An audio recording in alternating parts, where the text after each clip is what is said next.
everybody be on the internet? This week in game news, Windows 10 is causing trouble for gamers, a crowdfunding platform for video games has just been unveiled, PAX Prime is next week and will be showing you what games you want to check out if you're attending, and there's a goldfish shmup called Shuchimi coming to the PS4 and Vita on August 25th. This is the Blackman N Robin Game News Update. She's a repurposed alien transport ship. Should make for the perfect mobile HQ. In strategy game news, an 11-minute gameplay video has been unveiled for XCOM 2. Titled Welcome to the Avenger, the video shows off the titular Avenger, an alien ship captured by humans. It serves as your command vessel in XCOM 2. They also showed off some other neat features, such as your chief research scientist and more. Right now the game looks quite promising. It's gotten quite the visual upgrade from its predecessor. XCOM 2 is set to be released November of 2015 for Mac, PC, and Linux.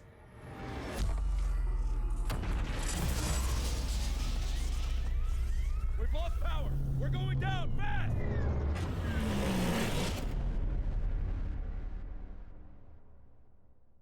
In other strategy game news, the Titans expansion for Planetary Annihilation was released on Steam this week. This DLC brings 5 Titan-class units to Uber Entertainment's large-scale planet-conquering RTS.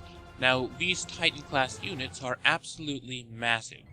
Personally, I love the look of Planetary Annihilation, but I've not always had the best experience with the game. I played it around launch, and frankly, I wasn't all that impressed. The AI was atrocious, and the game needed some better optimization. That said, I have heard that some updates have been made that fix the issues, so it might be worth looking into around now. Also, the Titans expansion looks fantastic. You can end games by destroying entire planets with lasers, Death Star style. If you already own Planetary Annihilation, you can purchase the Titans expansion for $13. If you don't own the original Planetary Annihilation, you can drop $40 and get the whole shebang. Do you know how much the original Planetary Annihilation currently costs on Steam? Well, I couldn't tell you because the option to buy it is gone. This has a lot of players angry. Many of them feel that this DLC should have been a free update to the game as a way of atoning for the launch issues. They also fear that the DLC will split the community in half.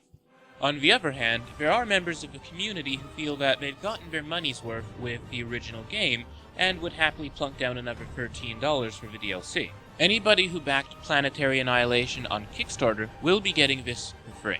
Personally, I understand the ire of players who dropped $90 to get into Planetary Annihilation while it was in early access, and who are still being expected to shell out another $13 for this expansion. How will this affect the community in the coming months? Time will tell.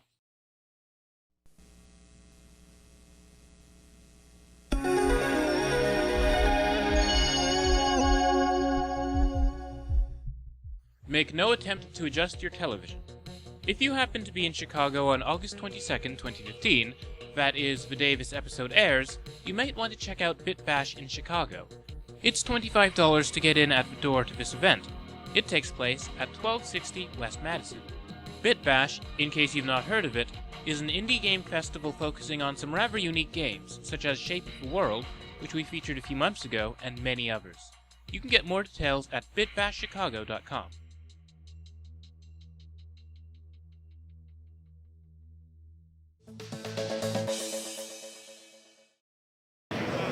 Hey guys, I'm Jessie Cantrell here in Seattle for PAX Prime. Regarding the big upcoming show, PAX Prime is happening next weekend in Seattle, Washington.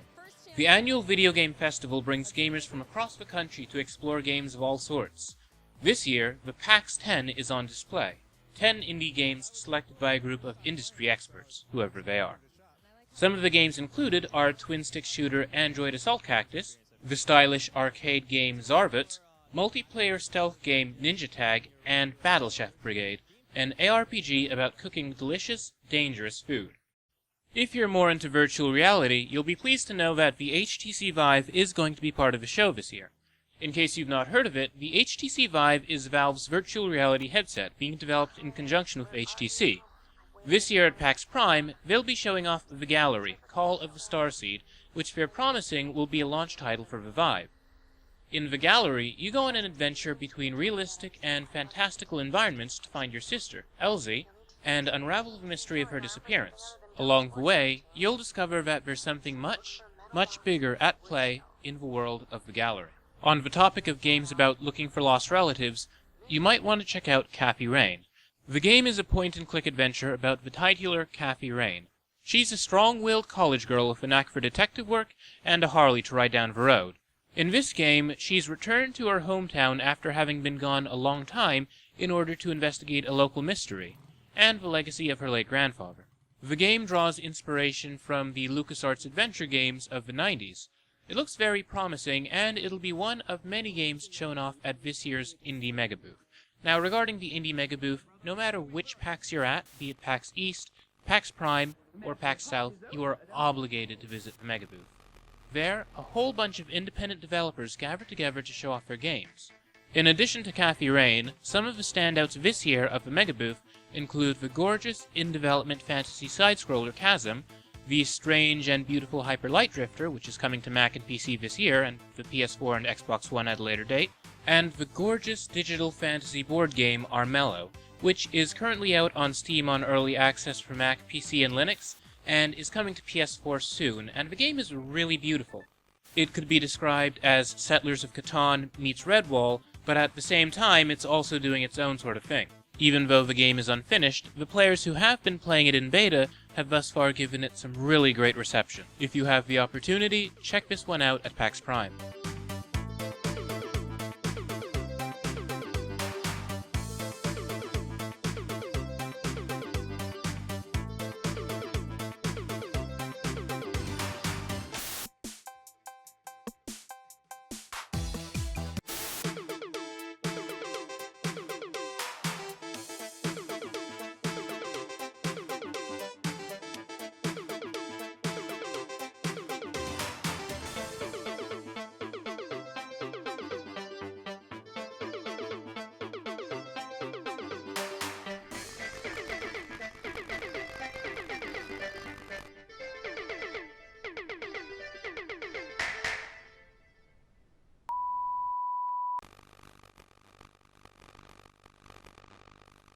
In development by Spearhead Games for the PlayStation 4, Stories: The Hidden Path will be at PAX Prime, and it looks very cool. It's a fantasy platformer in which you play as Reynardo the Fox, a lovable rogue in a fantasy world inhabited by animals. Take a look. Who he was, facing Crossroads did. He could take the demon's sword. It would give him tremendous power for a price. But he rescued that goofball Lapino, and they have a plan. We light our ship a little bit on fire, said Lapino. What could possibly go wrong? Every choice has its story. Every story has its hero. What kind of hero are you? If you're more a fan of point-and-click adventure games, The Odd Gentleman will be at PAX Prime showing off the next chapter of the new King's Quest game. The first chapter was released a little while ago to quite a bit of critical acclaim and a great reception from fans. During a panel on August 28th at 3 p.m., they'll be revealing details regarding the next chapter of their game. Zelda Williams, who voices Amaya Blackstone in the game, is on track to be a guest panelist at the event. You can check out King's Quest on the show floor at PAX Prime in booth number 6015.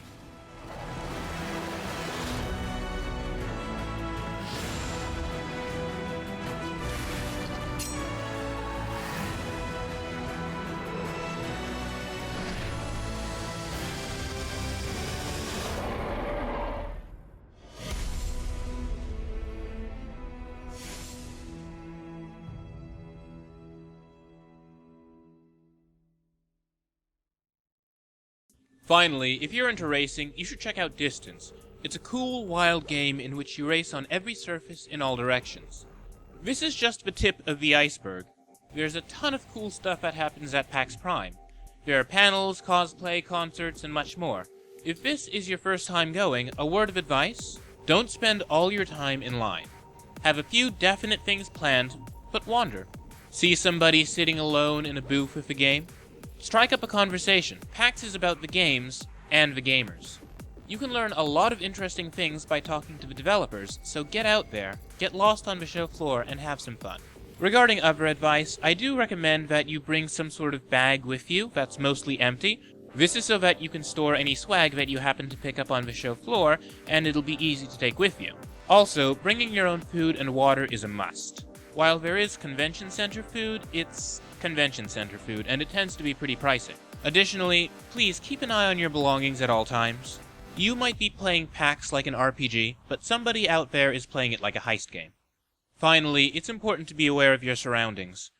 Take care that you don't bowl any small children over with any bags that you happen to be carrying. Refrain from gazing lovingly into your handheld console in order to avoid smacking into people when walking, and if you see somebody in need who's not being attended to by an enforcer, don't be afraid to lend a helping hand. Now on to crowdfunding news. This week, Fig.co launched. It's a crowdfunding platform for what are being called III games. Founded by Justin Bailey, the former COO of Double Fine, in conjunction with Brian Fargo, CEO of In Exile, Fergus Urquhart, the CEO of Obsidian, and Tim Schafer, CEO of Double Fine, Fig is meant for indie developers making big things. The III designation that they've embraced is meant to be a bit like AAA, but for indies. Interestingly enough, Fig seeks to differentiate itself from Kickstarter in that on Fig, you're not just crowdfunding, you're making investments. Right now, Fig is awaiting SEC approval in order to allow everybody to invest in game projects on their platform. If you happen to be an accredited investor, you can invest right now. Well, not exactly right now, because their first project, The Outer Wilds, is still going on, and they've received $50,000 in investments. That's as much as they're willing to accept, apparently. That said, the old-fashioned crowdfunding is still going on, so if you want to drop $20, you can go ahead. At the time of production, the game has made $75,345 of its $125,000 goal. Outer Wilds, the game that's being crowdfunded right now on Fig.co, is a very interesting sort of sci-fi adventure. In the game, you have 20 minutes to explore and find out how to save the universe before the sun goes supernova. It's a bit like Groundhog Day, except in video game form. It's being described as Apollo 13 meets Majora's Mask. Personally, I'm not sure how to feel about Fig.co. I love the concept, but I'm worried that there will be an inevitable fiasco that causes people to lose their money and ruins investing in III games, at least on Fig. The thing is, there's a $1,000 minimum for accredited investors. These are large sums of money being dealt with. If something goes horribly, terribly wrong, it's going to be expensive. Hopefully everything turns out alright with Fig. In other crowdfunding news, Stage of Development is currently on Kickstarter. What you should know about it is that it's a documentary series about people in the game industry. Production on the first couple episodes has already begun, and if the Kickstarter makes it, they'll be able to make another 4 episodes. Check out their pitch. On the ground, in the studio, side by side with the people making the games as they're making the game. The crazy things that happen behind the scenes, and you don't see on the back of the box, right? Like there's 5 new programmers. Yeah, Team Mutiny. Wizardry, Get Lamp. Here's a Ultima 2 big box, still in shrink wrap from 1982. Wolfenstein, huge box. This is all I do. I love these games so much, and I love the passion of the people who create them. I want to share with you the joy that fills them every day they go to work, and every day I go to work to help tell their stories. And together we can show that there's a place for this kind of story, and that there's people who care enough to help tell them. I'm Russ Pitts. I'm making Stage of Development. Help me fund it.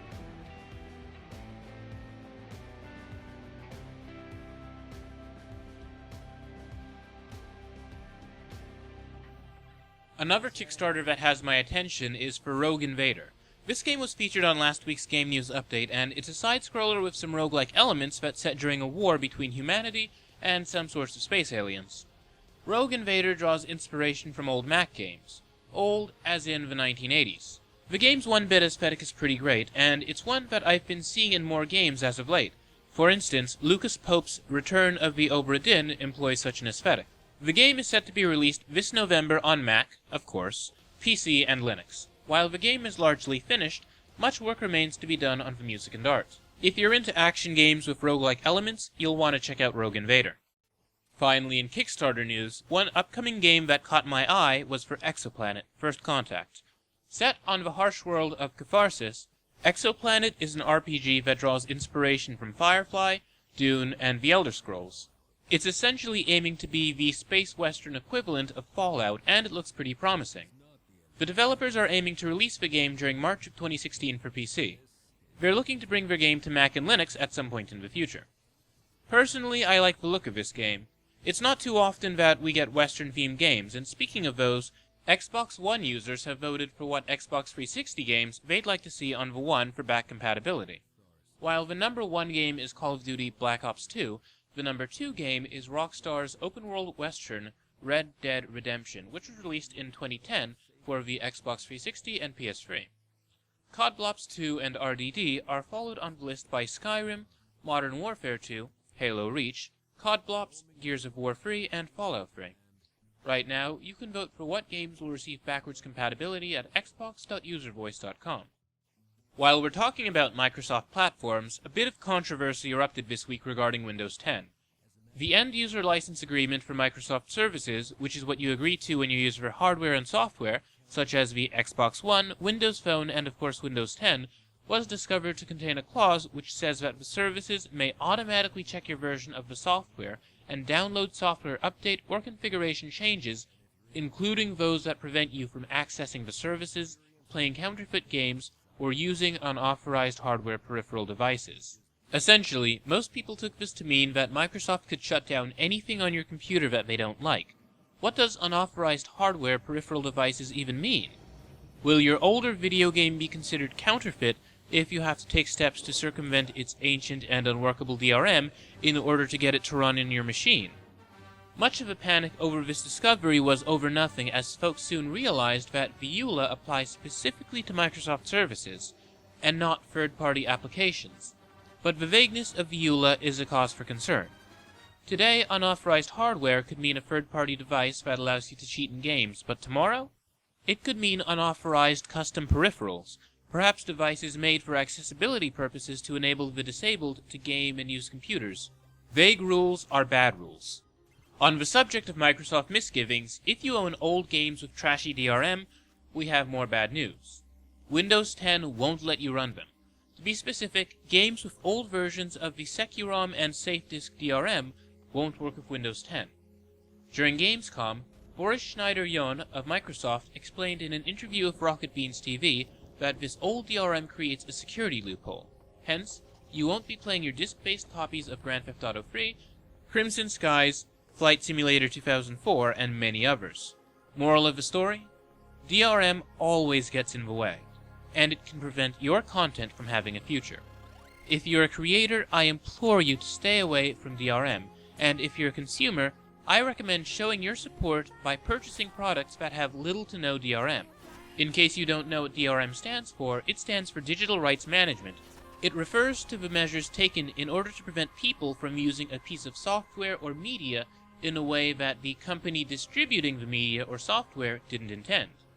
For instance, if record company X released a song, Spiders in the Wind, and didn't want people listening to the song on devices manufactured by their competitors, Company Y, Company X would use DRM on their copies of Spiders in the Wind that would prevent the song from playing on devices made by Company Y. This becomes a problem in the future, however, when Company X goes out of business and their devices become increasingly rare. How can you listen to Spiders in the Wind now? DRM is bad for the consumer and bad for the future. It's a short-sighted way of converting culturally valuable media into an ethereal commercial product. Have you made the mistake of trying to use the dreadful YouTube application on your 3DS? Well, there's a new use for it. Homebrew.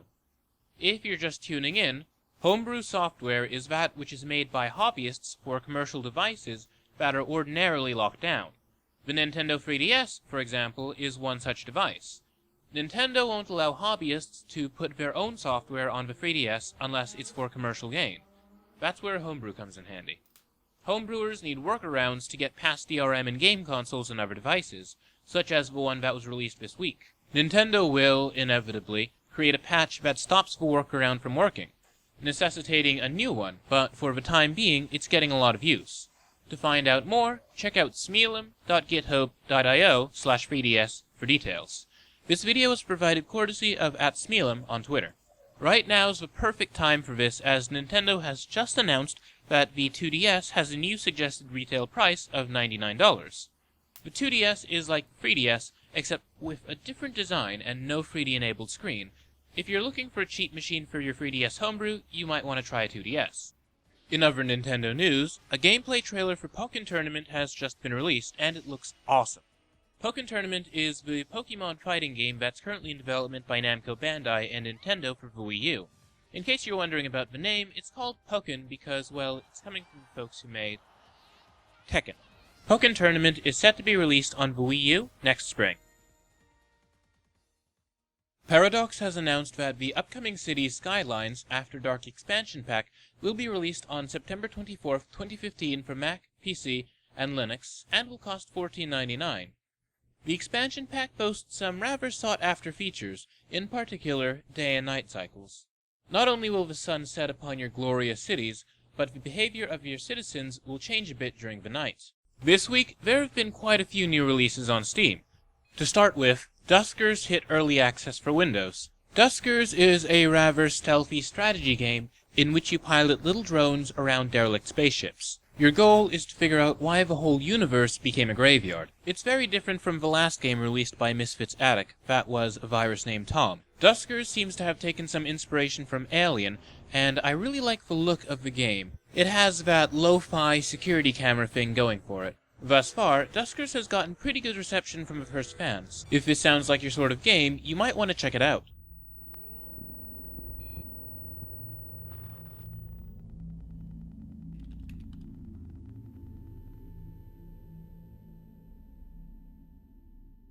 In other stealthy game releases this week, Volume was released on both Steam and the PS4.